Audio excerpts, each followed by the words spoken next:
Back, and as you can see, I have been joined by Mr. Paddy Murphy, Mr. Chris Stonadge. Loads to get through in that game. Most important thing, of course, that the Reds kept a clean sheet and got the win. But before we get stuck in and ask the lads their opinion, just a quick shout out to Surfshark, who are, of course, the sponsors of all of our Matchday content today. 83% off, 3 months additional fee for the best VPN provider on the market. Surfshark, link in the description. You can get 15 months for the price of 12 for the best VPN provider out there with uncrackable encryption and the most secure VPN protocols. Thank you to our friends at Surfshark. Right, who am I going to come to first? Let's go for the teacher's pet who brought the apple, which is Mr. Chris Stonadge. Chris, how are you feeling? Oh, mate, unbelievable. What a win. What a win in the biggest circumstances. The biggest players turn up. Diogo Jota give him a chance. He puts it in. Bobby Firmino's back. Oh, it's amazing to see. What a squad this team is. And they didn't even get out of second gear, Craig. It's unbelievable. What a time. I agree. We didn't get out of second gear. But I tell you what, Paddy, having a defence with a Matip like he's playing, with a Van Dijk like he's playing, with a keeper like we have, mate, that gives us the foundation to at least not lose a game. And then from there, you can only build towards a win. Gents, we are living through history. This team we're witnessing right now have the pleasure to cover in such depth on here will go down as one of the greatest that the club has ever seen. And, you know, that first half was far from vintage, but like that's what I love about this team. We can ride those storms. You know, Arsenal have loads of chances, but, you know, Martinelli certainly had Trent on toast a few times, but that doesn't matter. We can absorb that. And then bang, bang, the game is won in 5 minutes. It's just special. It's special times we're living through. Yeah, I mean, at half-time, lads, we went in, and fair to say it was laboured, a bit frustrating. And one of our chats said we're allowing Arsenal the game to play at their tempo, which I actually thought was a really good shout because we had gears, Chris, as you said, to go through. And those couple of moments of magic, Thiago, who wasn't really overly involved in the first half, but what vision for that Jota pass. And look, Chris, I'm gonna be really frank here. You should have saved it. It's near post. You mean you don't get beaten at your near post like that. You don't. I don't care though. Be scored. Who was tooting the Ramsdale horn before this game, Mr. Houlden? I believe I said that Steve Bland said he was a nice lad. I believe that's all he said about Ramsdale. And he made a great save last week. Camera save merchant, mate. That's all he is. He's still England's best goalkeeper, though. And that's saying something. He should have saved that one at his near post. He should have. Saved both of them. Should have saved both of them, Craig. I mean, what he was doing for Firmino's goal. Like, Christ. He's so I mean, can we talk about that for a second, lads? I know we've a load to unpack and get through with talk selection, all that stuff, but Paddy, that Liverpool second goal was the most Jurgen Klopp-esque Liverpool goal ever. Press, not once, but twice. First by Bobby, then by Robbo. I mean, I loved it. I was so happy with that goal, Paddy. Yeah, it was phenomenal. In the week, I've been campaigning for Bobby to be coming back into the starting 11. At half-time, I was saying he's the man I want to see on. He just offers that something different to all of our attackers. He just has that je ne sais quoi. You know, he has that presence. He just has that touch. And yeah, it was a phenomenal goal. The front three in the first half were very stagnant and not a lot was going. You know, it's a front three we won't see too often, but I really want to see Roberto Firmino come back into the starting 11 in the coming weeks. I don't know what it is. I just feel like he offers something so different. Yeah, what a goal, though. What a couple of minutes. I was worried after the first half. I was kind of like, sometimes in a game, you kind of think to yourself, are we going to win this? You say to yourself, and then I couldn't answer that. I was like, I'm not sure. This is going to be really tough. But a massive result in the title race. A massive result. Yeah, I mean, there's no doubt, Chris, that... And I say this because I know if it was the other way around, I'd be saying it as well, but Manchester City fans will have looked at this game and thought, well, that's a possibility for Liverpool to maybe drop some points there. And again, we capitalised on them dropping points by going and we winning 2-0 away from home and just letting them know we're not going anywhere. Absolutely. And it's just thoroughly professional, though. I don't think there was, apart from maybe a couple of moanings at halftime, I don't think there was any danger of Arsenal really scoring. Their biggest chance came from Odegaard, but that's why you have a goalkeeper of that quality. Yeah, we were just there was no sort of It's panic, no rush. We play our game for 90 minutes, and 99% of the time, when we do that, we win. I mean, how sweet was it, by the way, just even see Paddy, Bobby Firmino, and Salah warming up, ready to come on the sidelines. Just at that moment, Diogo Jota scored. I mean, that just lets you know what a squad we have, man. What a squad! Yeah, it's what we've lacked for years, by the way, on their club. This is the depth. This is the best squad we've had on their club, without a shadow of a doubt. And to have just gone 1-0 up, and then you're bringing on, Firmino and Salah. Of course, it's an anomaly that Salah's going to be coming off the bench, which I'm sure we'll get to. By the way, it didn't look too good either. I must say.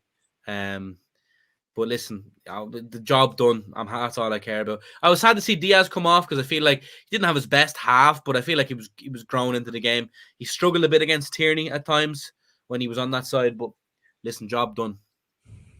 I think for Diaz, I think it'll take a little bit of time, Chris, for the players to just understand his runs and his movement. And, he's obviously other players there a longer time. Midfielders know what to expect from the movement and stuff from them. But he's always going to give you 100% effort, Luis Diaz, anyway. Oh, absolutely. And I don't think Robertson had a very good first half, in my opinion. I don't think he helped Diaz at all on that side. And that's probably why he had to switch. And he's not a right-sided player, Diaz. He has to keep going on the outside, and I think he's better coming in on the inside. Still thought he was all right. He didn't do any worse than Jota or Mane in the first half. I thought all three of them couldn't retain the ball whatsoever. But look, having 5 forwards of that quality, I don't think we've seen much like it ever in football. It's amazing, isn't it? It is phenomenal. Like, it is, what a 5 to have. It's just crazy. There was something that popped into my head that I wanted to ask you guys about for a second. What was it? We were talking about Robbo. We were talking about that. We were talking about Diaz. It'll come back to me. I mean, really quickly before we go back to the Liverpool game, massive shock tonight in the Champions League. Like, Villarreal 3-0 winners away at Juventus.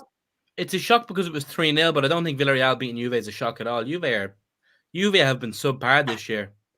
Very good form, Villarreal, very good form. more namely Unai Emery in Europe, traditionally Europa League, but he's always quite nifty in Europe.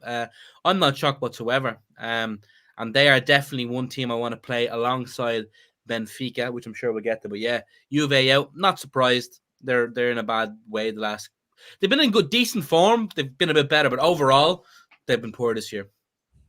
So what I would say is, gents, it's very rare we'll probably say this, but from all the Champions League games this week, 4 away wins. 4 away wins in the Champions League. Yeah. It's quite unbelievable. Really? Yeah, especially Ajax Benfica to go to Ajax and beat them there in their own gaff. And then, whatever Paddy said about Villarreal and Juventus, fair enough, but the capitulation from Juventus to lose 3-0 at home, that's it was only in the last Italian football. It was only in the last 15 minutes, wasn't it? As well. Yeah. I mean, that's full PSG. 3 La Liga sides in the last 8 for a washed league. That's unbelievable.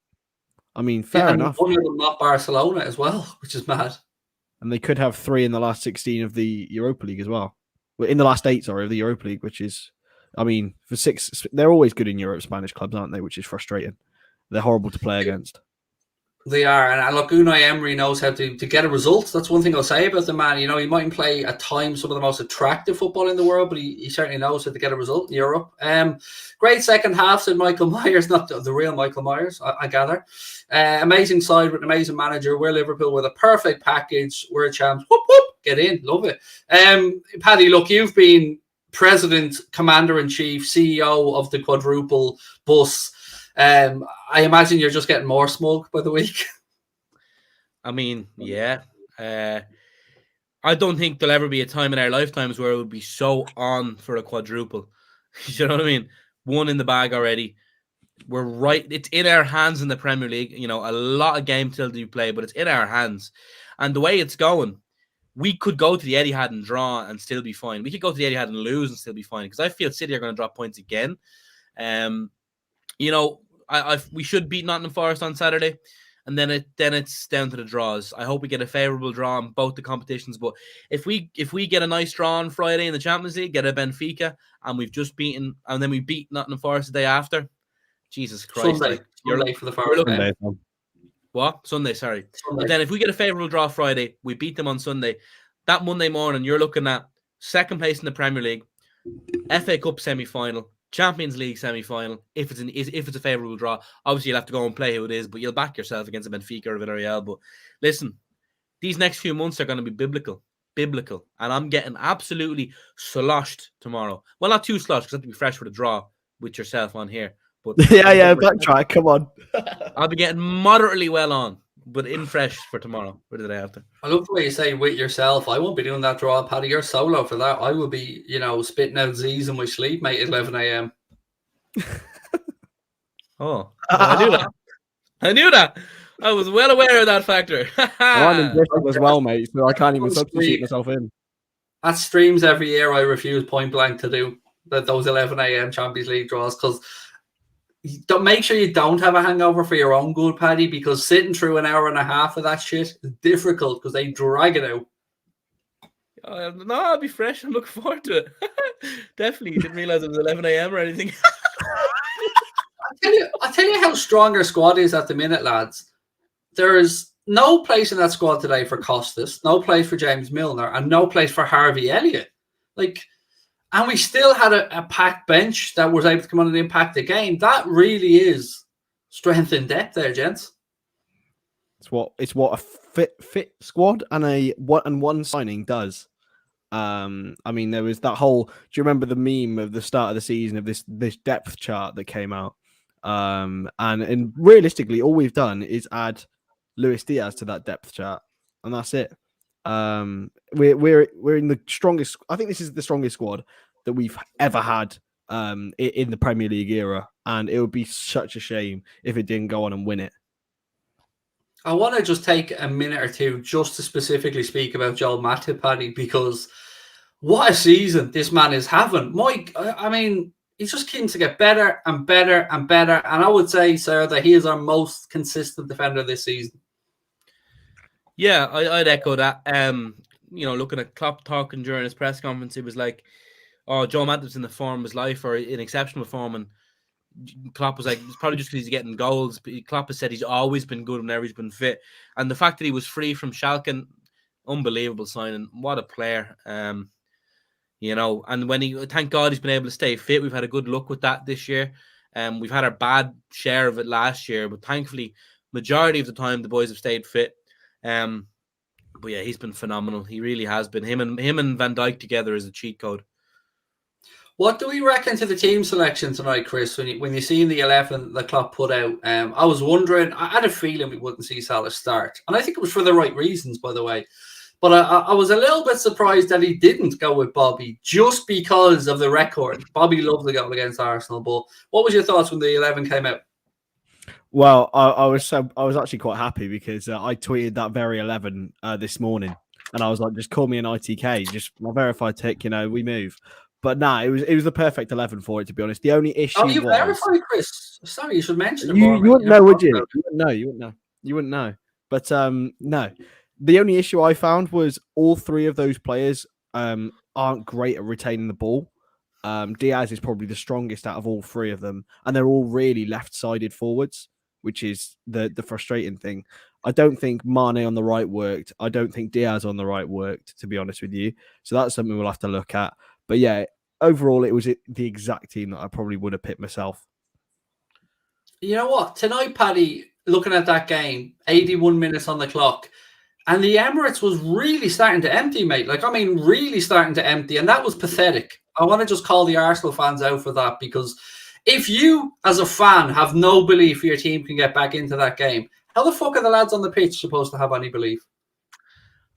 I get what you're saying. At the same time, it's Liverpool they're playing. Do you know what I mean? They're like, we're not coming back into that game. I get what you're saying. I wouldn't have left at that stage, but London's a busy old spot. They're just thinking of the traffic, but fair play to them for leaving. And I have to say, the atmosphere at the Emirates was really good. It sounded like anyway on the TV at times. Now it was a bit quiet, but when they really got up and roaring, fair play to them. But they really made it tricky in that first half. And what I have to say, Gabriel Martinelli, what a player! What a bloody player! He had Trent on it. He had Trent terrified a lot of the time. But he's fuck all end product. He was okay, but ultimately he'd no end product. So I like Martinelli, I do, and he had a great chance at the end that he pulled just wide of the post, but he ran the ball out of the play a couple of times, and I thought he was trying to do a bit too much. Now maybe he feels that he doesn't have enough quality around them, which there's an argument for that, but I think we all have a bit of a soft spot for Gabriel Martinelli. We certainly believe our manager does anyway, Chris. I've never seen him speak so much about a player ever. Like, it's mental. He mentioned it straight away after the Carabao Cup 5-5 game. If you remember, he was like, wow, like how Arsenal scouts have found this Martinelli guy. He's amazing. And he said it pretty much every game since. I'm convinced that he's playing 4D chess and he's trying to find a way to get him in or to unsettle him in a way that he could potentially come to Anfield. Because I'll tell you what, you put him in a Klopp team, Jesus Christ, you have a player there. I know. I certainly know. We looked at him before he went to Arsenal, I think. And look, I would have no issues if we were looking at Martinelli. I just think tonight he had a good game. He played okay, but he had, like, people are arguing with me about the end product. He's no assists because they didn't score, and he didn't score himself. So technically, he had no end product there tonight. But I do agree with what Paddy said. He did make Trent work hard, and Hendo did have to come back, and he did have to help out. And that's one of the things I think that Hendo doesn't get enough credit for, by the way, gents, is that second or inbuilt ability or sixth sense, Paddy, to just get back and help Trent out. And he busts the gut to do it as well. Yeah, absolutely. No, for sure. I look, Trent, we all know Trent. He's a world-class attacker and he's a good defender. I think we all, we know what to expect from Trent and his defensive frailties, because he definitely does have them, let's be honest. But that ball to Mane from Trent, that was unbelievable in the first half, I think it was. But yeah, that's why Trent, like the season when we had loads of players out, Trent was exposed a lot because he didn't have that people covering. But now we have everyone back, we can get away with it a lot more. But yeah, I must say though, I don't know, I just can't shake it. Salah looked very clumsy when he came on. I thought he looked poor. Come on, Paddy. We just won 2-0, mate.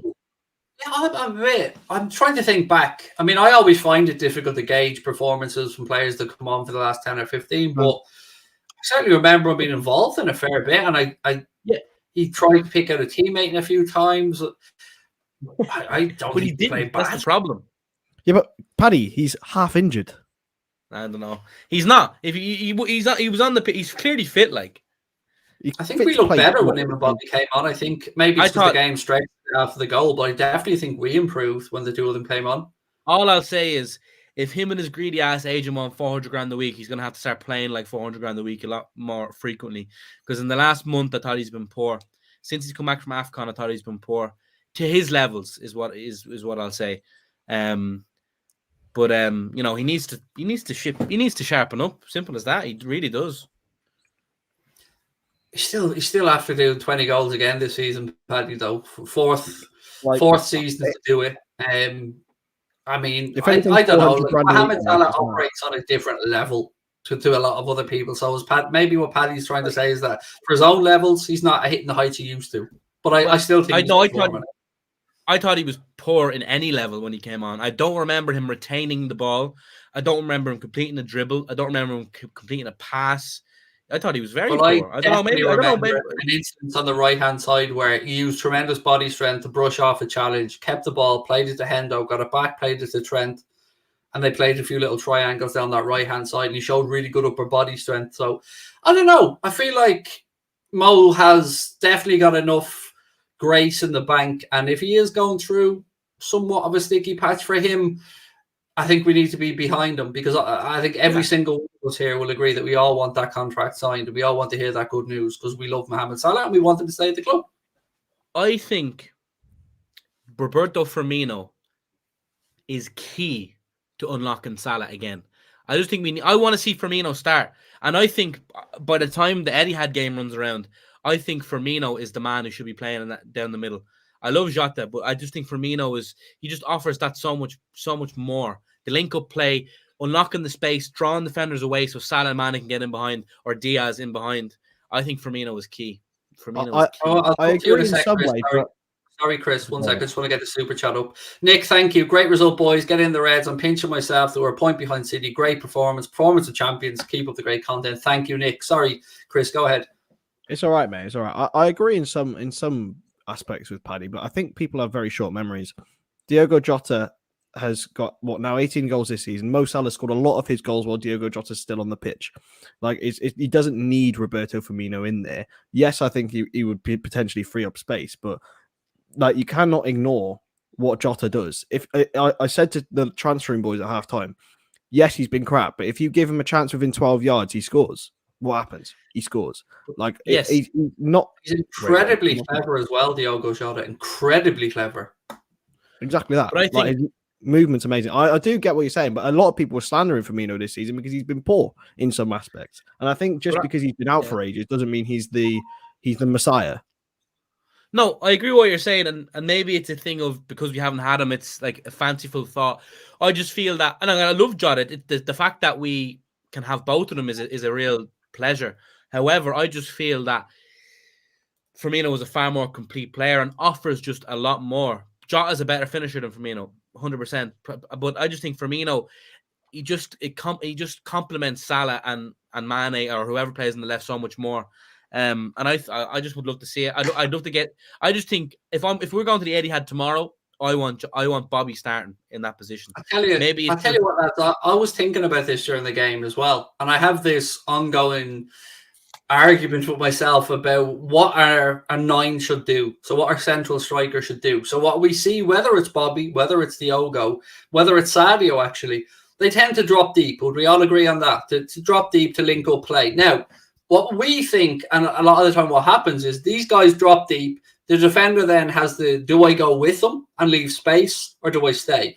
And we then hope that Sadio Mane or Mohamed Salah, who've been the wide players in years gone by, can exploit that space. But what I'd like to see happen is to get an attacking midfield player who, when, let's say, Firmino drops deep, he exploits that space with a run. So we've got somebody dropping deep, and I'd like to see that movement in behind that space. I'd like to see us exploit the hole that's being created a little bit more and not be reliant on diagonal balls into the wide areas. Because I believe it's asking a lot for Mane and Salah to produce all the time from those areas. I'd like to see some runs from midfield. That's my little take on the 9. But it's a difficult task, isn't it, to gauge a number 9 for Liverpool?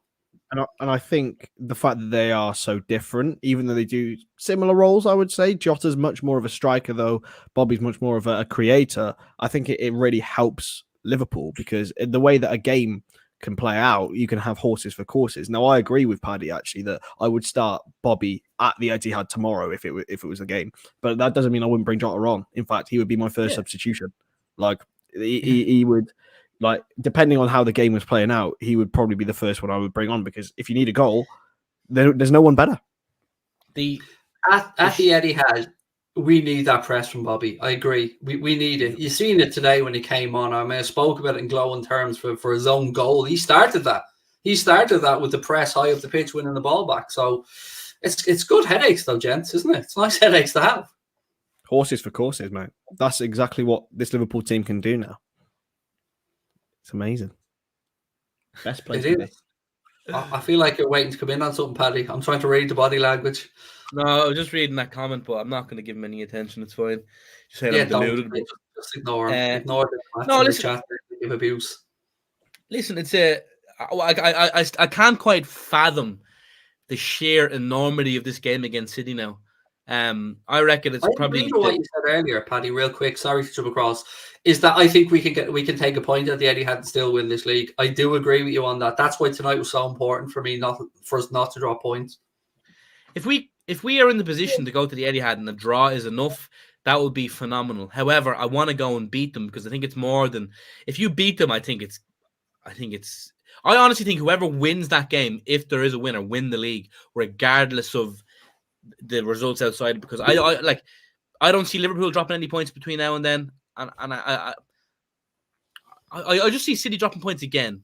I don't know what City have stifled a little bit, and I think as much as they say they've coped without a striker, I think they do lack the striker at times.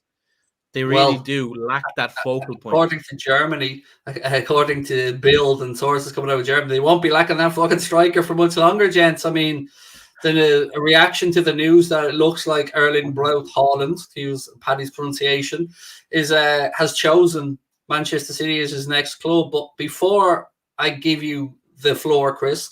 I want to just add that I've also read, I know Christian Falk broke the news earlier on. Again, it was spoken about in the newspapers over the past few days, but I've also read that he wants a buyout clause inserted into any deal that he has for any new club, which makes you wonder, doesn't it? Counterintuitive. It's very strange that is weird, especially for such a high-profile player. Like, how much would that release clause be? How much? I don't know. That's very. I don't think anyone's ever done that at such a high-profile transfer like that. It would have to be what, 250 million or something like that for Man City to agree. Maybe 300. It's Mina Raiola. It's Mina Raiola wanting to know that there was another move and another gravy train coming. He doesn't want... The last thing Mina Raiola wants now is for Erling Braut Haaland to finish his career at Manchester City and do 13 years there. He wants at least 2 more moves, I'd suggest, for him. Fucking hell. He's the perfect signing for them. Perfect signing. I know. It is petrifying. I won't lie to you, lads. When I heard that news, I thought that's the one thing I didn't want to hear.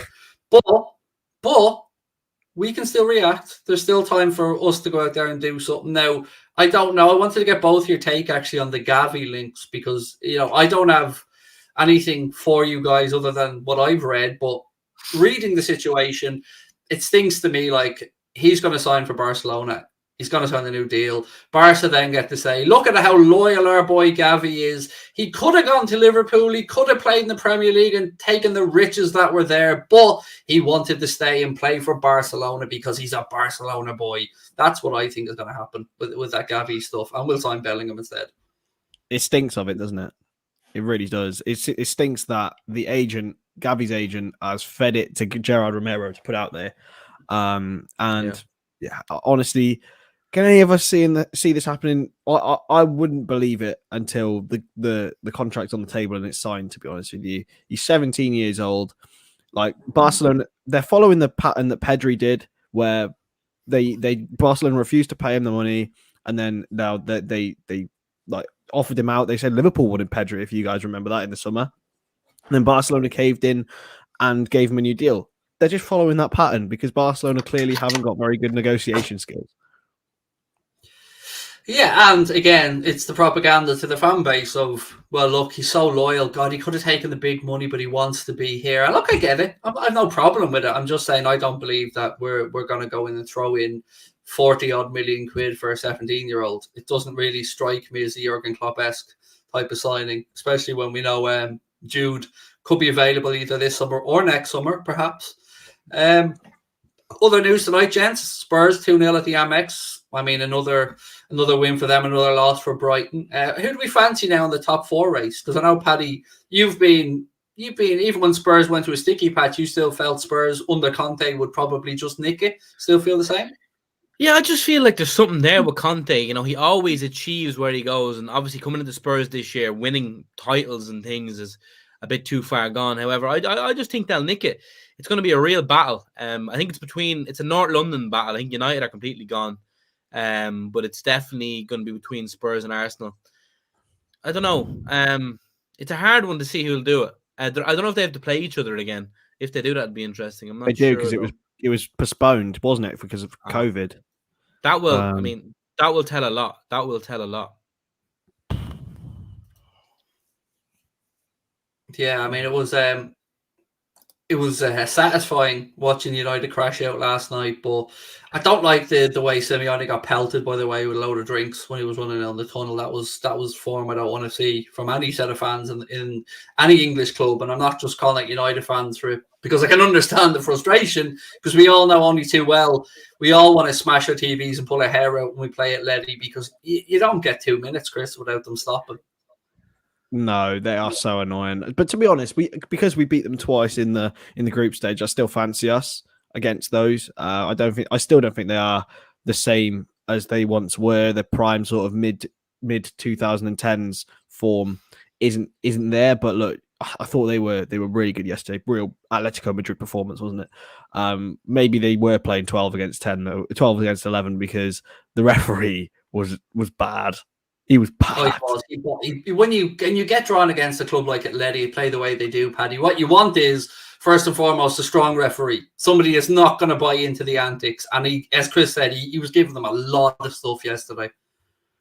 Awful. First of all, fuck Simeone. I was delighted to see him get pelted with stuff. Fair play. I found that people giving out about United fans, every fans in the country do that sort of shit. Liverpool fans fucked bottles of Copperberg at the city bus, you know what I mean? So every fan base have them bad eggs, but I have no love lost for Simeone. Fuck him. I hope he got Paddy, covered I'm in more piss. upset, All I mate. It's care. price of points these days. People throwing Yeah. points at them. Price of a point? Yeah, fair. No, but why do people throw pints? It's weird. I know, behavior. yeah. Like, I know. Why would you pay like what £9 or whatever it is to get a pint in wherever in these stadiums? I know, yeah, I know. It's like batteries. People throwing batteries. You don't throw any batteries till they've been in the freezer 3 or 4 times. Everybody knows that. Wasting beer never sits right with me. There's nothing more heartbreaking than spilling a beer. I think it's something when you spill a beer. I think there might be a couple of things going on at the minute, Paddy, that might be a little bit more disturbing than spilling a beer. No, honestly, the sadness of a beer spilling is unrivaled. You know, I don't know. It hits different. I think it's arguably the saddest thing in the world. I want to finish up tonight, gents, and I saved this for the end. I want to talk about Alisson. I want to talk about what it takes to be a goalkeeper at a top club like Liverpool, where you aren't involved in the game for a lot of the time, but you have to stay switched on. Thiago blindly passed the ball back, didn't see Lacazette, obviously. But I said it to Connor during the game at the time, Chris. I felt calm because I genuinely believed that Alisson was going to save it. That's how much confidence I have in the man. And he did. And he was phenomenal. And it was an amazing save. He doesn't panic, does he? He stays on his feet until he has to go to ground. He's got such amazing awareness. And, you know, the way that he came out and then ushered Ødegaard away. I don't know. Was it Ødegaard or was it Lacazette? Yeah, it was. And then Ødegaard had the... Ødegaard, yeah, it was Ødegaard who had the shot. So, mate, he's just quality. And in terms of the concentration that man must have, like he must have. If that was Mignolet, you're talking a goalkeeper who's been tested all the time at a club like Sunderland, and he comes into a team and he could just naturally switch off. I'd switch off if I had Thiago passing the ball back. I wouldn't mind, but he had to be right on it, and he always is. And this season, he's taken it up a notch. Like we've talked about people improving.